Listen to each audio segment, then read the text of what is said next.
believe the agricultural relations have been there ever since the embassy or the relations have been, the bilateral relations have been, was established, no?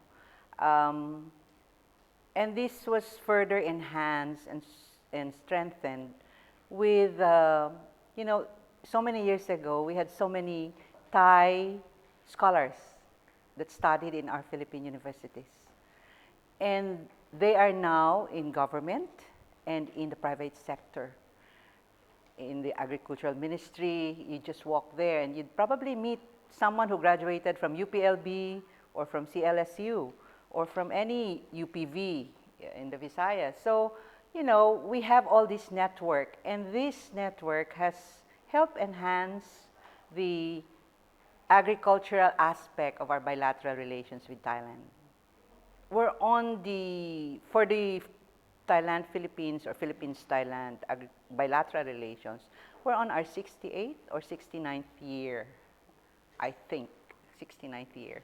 And as I said, tacitly, I mean, you know, agriculture has been part of it because at that time when it was established, and in the 50s, the 60s, even the 70s, we were leading in agriculture in the region.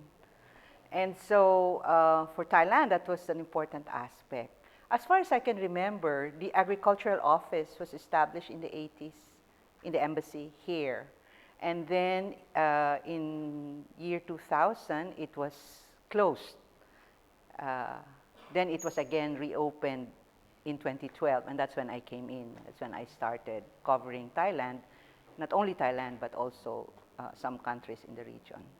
We signed meaning the Department of Agriculture and the Ministry of Agriculture and Cooperatives of Thailand signed a memorandum of understanding in 2003. It doesn't mean that that was the start of the bilateral relation. It just strengthened the bilateral relations, made it, you know, a bit formal with the signing of the MOU, because there we define the areas of cooperations that we can work together. And since then, we convened the first meeting of the Joint Agricultural Working Group. Again, it's just to facilitate the exchange of information and staff, research, you know, things like that. So it doesn't mean that before the convening of the Joint Agricultural Working Group, there was nothing. There were. But with the convening of the Joint Agricultural Working Group, which we did last January, we more or less, it was easier, or it facilitated the identification of the joint projects that will be done by the two agencies. And from there, last year, we also, the fisheries group, that means BIFAR, the Bureau of Fisheries and Agricultural and Aquatic Resources, signed an implementing arrangement on areas of cooperation in fishery with the Department of Fisheries of Thailand. So that again primarily is to address, or it's a joint effort between the two countries to combat IUUF, or illegal, unreported, and unregulated fishing, because that has been a problem of both countries. Now, in this visit, it is expected that there is, you know, there is this other implementing arrangement between our Philippine Carabao Center and the Department of Livestock and Development of Thailand. They will sign an implementing arrangement on swamp and dairy buffalo production. The President will witness that signing of the implementing arrangement when he comes for a visit next week. So all these arrangements, you know, would again contribute to the strengthening of our agricultural bilateral relations with Thailand. Well, they defined, or we defined, areas of cooperation uh, largely research in breeding and reproductive technologies, forage production, and nutrition management, which Thailand is quite good at, and then dairy buffalo farm management and dairy plant operations, which we are, with the success of PCC's activities, we are quite good, at least in the buffalo aspect, the dairy buffalo aspect. And then, of course, the processing of dairy buffalo products. Again, Thailand is known for processing technologies. So those are the four major areas of cooperation. And then with that, there will be exchanges of staff, researchers, exchange of information, sharing of information on new technologies. And we're really quite interested in the aspect of the forage, because Thailand has been quite successful in producing really good the grass, grass for feeding the buffaloes or cattle for that matter. Well, of course, as I said, the convening of the Joint Agricultural Working Group is one of the achievements that we've had, because that would facilitate the exchange of information and all other joint collaborative activities that we will have with them. Trainings, we've had several trainings, and the latest that we had was on the processing, training on durian and tamarind processing and packaging, which Thailand is also known as it has, I think, the best expertise in terms of processing durian and tamarind. So we've had 8 training specialists from all over the region of the Philippines who trained last year, and there will be another batch this year.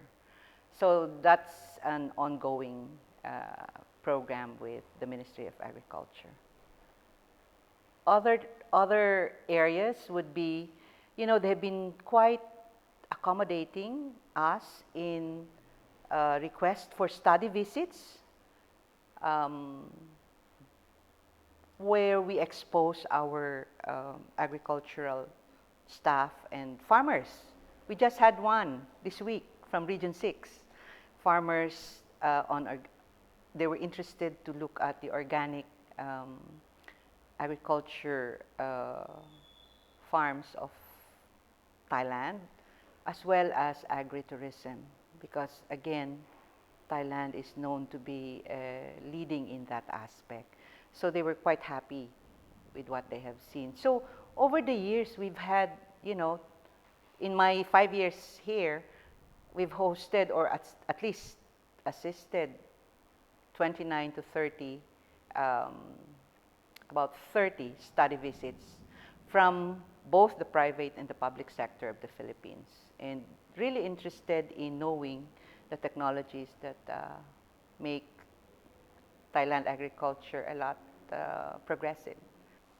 I think the challenge is really much on our part. All these agreements, all these joint cooperation activities will not really be meaningful if it is not adopted back home. We can host so many study visits, but if we do not see the effect of the visits, then it's nothing. It's just there. So that's the challenge, I think, for us, because as a partner country, both ways naman. As I think our bilateral relation is based on mutual needs, and benefit. So each of the country will not go through that kung wala rin silang benefit. So they do have some needs which we fulfill. We have our own expertise also. They have their own line of expertise, and what we try to do is study the best practices that they have here, and try, hopefully, this will be applied to and adopted, especially by our small farmers. Well, the main function of my office is really policy. So we monitor what is happening in Thailand agriculture, as well as the region, and report back. This is to contribute to, I suppose, policy formulation in the country as well. But the other aspect of our operations is promotion of our products. Now, it's very challenging to promote consumer food products in Thailand because we have very similar products. We have very similar products, and also their packaging, packaging is excellent, their cost is low. So that makes it a bit, challenging to enter the market. There's really just one product that is already in the mainstream market of Thailand, and you can find it in the high-end supermarkets, and that's our dried mango. Despite them having, good mangoes, they love our Philippine dried mangoes. So that's one. We will be, this year and next year, we'll be participating in some of the in-store promos. We've been working on that. It's a bit difficult to just do it, but we've been working on that for the last 2 years. And so we hope that in this participation, in June, we'll have the coconut products promotion in gourmet supermarket. And next year, we'll have an in-store promo of various high-end products. I say high-end because I think that's where we can compete. We can never compete with their low or medium-end products. So, yes, most of the agricultural imports from the Philippines are intermediate products that they process some more. Tuna, fishery products, cigarette leaves, tobacco leaves, so for cigarette. We export, that's one of our top exports. So in terms of consumer food products, there's very little. It's largely, Karajinan is also another one of the top exports to Thailand. So those are the top three that well, not really top three, but within the top 10 exports that we do to Thailand. Individual consumer products, nasa baba, medyo konti lang, because largely they cater to the Filipino community here in Thailand. So we have quite a number, not as huge as Singapore, but we have one thriving Filipino grocery here in Bangkok that supplies the needs.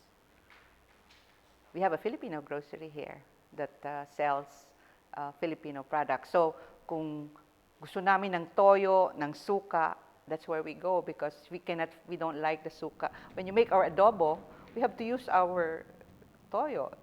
The toyo of here in Thailand isn't as good as it's not good for adobo, as I would say. So yes, we do have a Filipino grocery here at downtown Bangkok. Because we handle the foreign relations side, no? Both to promote our positions and then in the countries where we are. In terms of my being here, for example, the impact is not so felt, meaning the change is not so felt as I think if we were in the Philippines. Kasi di ba, positions, we get it from them. I think what I really, with the President, I see the sincerity, the love that he has for the farmers and, well, for the rest of the Filipino people. But I think he has, and Secretary Piñol for that matter, really has a strong attachment to the land and to the farmers. And I think that makes a big difference in terms of implementing the policies of President Duterte for agriculture. So I think that is, for me, that is not a big change, but something very significant in the current administration. The visit of the President is very significant in terms of strengthening our bilateral relations in agriculture. One, it's in one of the agenda in his discussion and in his meeting with the Prime Minister and his cabinet as well. So, and second, of course, as mentioned, he will be witnessing the signing of this agreement in buffalo production. So, you know, the Carabao, sometimes Carabao, parang for us, it's kind of insignificant, di ba? But, you know, it is quite important to even for Thailand, they realize that it's important for the rural development to their rural development. So, the visit, the discussion in agriculture really, I think, highlights the importance of agriculture and the small farmers that the President, you know, places in his policies and in his priority programs. So I think this visit would encourage both sides, both countries, both the Ministry of Agriculture and Cooperatives and the Department of Agriculture to really work very hard to enhance in the coming years the relations in agriculture and do collaborative programs and projects that will be both beneficial to the agriculture sector of the two countries. So I think for me that is the significance of this visit.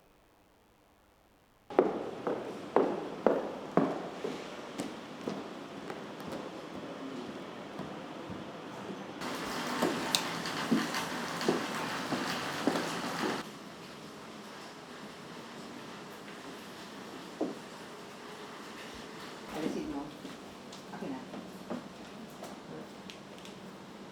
Para saan?